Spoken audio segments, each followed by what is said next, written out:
Dans chaque ville, il y a de bons monuments, surtout quand ils sont étroitement liés à la vie des gens. Et quand ils sont oubliés, ils sont plus beaux. Quand ils sont effacés, quand personne ne s'en souvient, on en parle. Juste des gouttes de vieille encre sur certaines pages de l'histoire. Quelques dessins ici et là, et c'est tout. Sinon, oubli total. Un souvenir que je partage aujourd'hui pour parler de la beauté et de la créativité de cette chose. Aujourd'hui, c'est une tour oubliée. Pourtant, c'était l'une des plus belles choses de cette ville. Si bien que son nom était étrange. La tour d'eau. Une autre tour au bord du fleuve, répandant ses lumières sur les flots de fleuve le soir. Certains la considèrent comme un phare, guidant les navires, même si elle se dresse au bord du fleuve et non sur une mer. Elle est située au cœur d'une ville, et d'autres la considèrent comme réservée à des fins d'organisation ou de défense. Je l'ai suivi à travers les photos et les cartes, car il est curieux, surtout dans le sens où personne n'en parle aujourd'hui, que ce soit dans les vieux livres ou dans l'actualité des souvenirs, complètement oublié, comme s'il était tombé par inadvertance au fond de l'oubli, bien qu'il dominât le plus grand rassemblement fluvial, et qu'il fût au centre de l'attention de tous, comme s'il était la nouvelle mariée de la nuit, si bien que les gens le contemplaient depuis les cafés du pont, alors qu'il tournait ses lumières de cristal et les lançait sur les navires et les bateaux qui arrivaient à la ville. Elle était là, au bord du pont El Gadra, qui n'arrêtait pas de me raconter ses beaux secrets, ses beaux souvenirs et cette tour oubliée.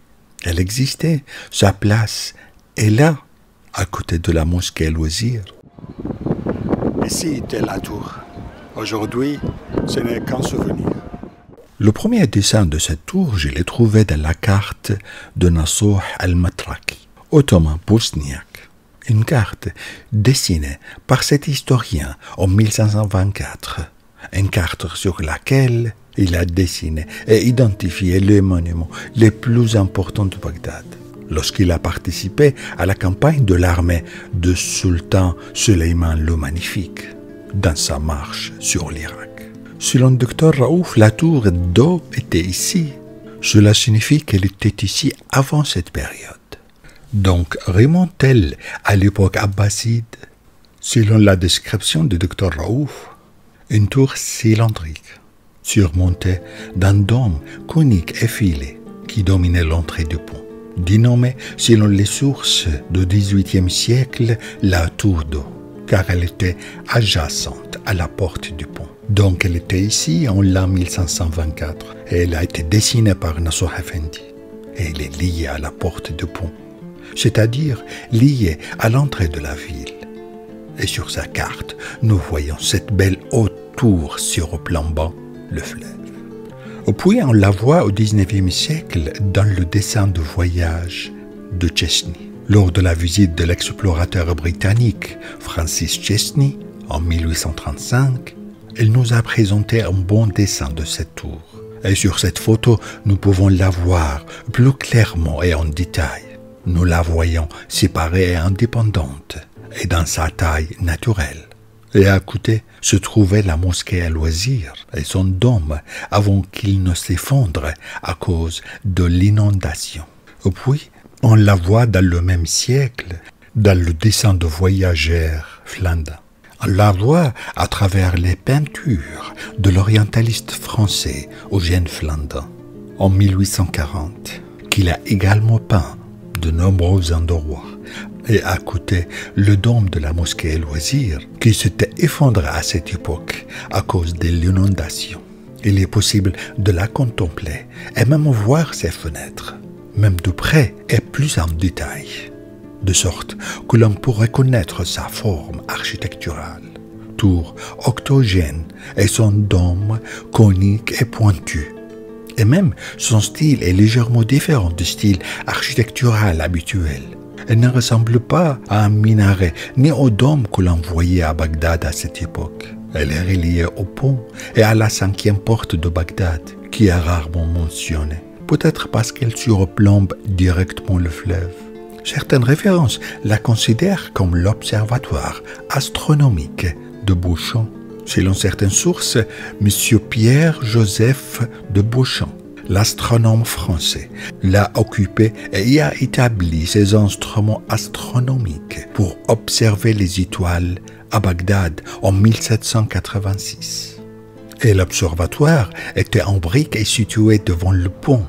On l'appelait l'observatoire, attaché à un autre bâtiment dénommé École Madrasa Khan, tandis que d'autres références indiquent que l'observatoire de Beauchamp se trouvait dans le monastère des Pères Carmélites, et non à proximité de Pau. Ce but était donc tantôt scientifique, tantôt militaire, tantôt maritime. De tout cela, on peut discerner son importance à travers toutes ces époques et à travers la diversité des tâches qu'il a entreprises. Malgré toute cette histoire importante, il nous quitte tranquillement et dans un profond silence. Il est resté là debout pendant de nombreux siècles avant de disparaître sans faire de bruit, sans mentionner ni la manière, ni l'époque de sa disparition, ni même la raison. Ces traces ont été perdues depuis le début du XXe siècle, parce que les photos qui dataient de l'époque soulignent son absence et sa perte. A-t-il disparu pendant le mandat de Midhat Pacha, qui a détruit les murs de la ville? En tout cas, la tour reste dans ma mémoire. Elle m'apparaît de temps en temps derrière le brouillard du passé et de l'oubli. Sa mémoire m'entraîne et m'enroule comme une araignée enroulant sa proie, la contrôlant comme il veut. Juste une tour dont personne ne parle, oubliée. Elle est tombée par inadvertance de la mémoire de l'histoire. Et pourtant, elle me touche mes oreilles, comme si c'était cette belle voix de la chanteuse Fayrouz, ralentissant mon mouvement et me faisant méditer dessus. Et la ville a perdu sa tour, sans poser de questions et sans dire un mot. Et c'est son destin. C'est comme le cas de beaucoup de belles choses qui disparaissent. Et les années passent, jusqu'à ce que sa mémoire soit effacée. Et personne n'en parle. Juste un vague beau souvenir qui nous fait sourire.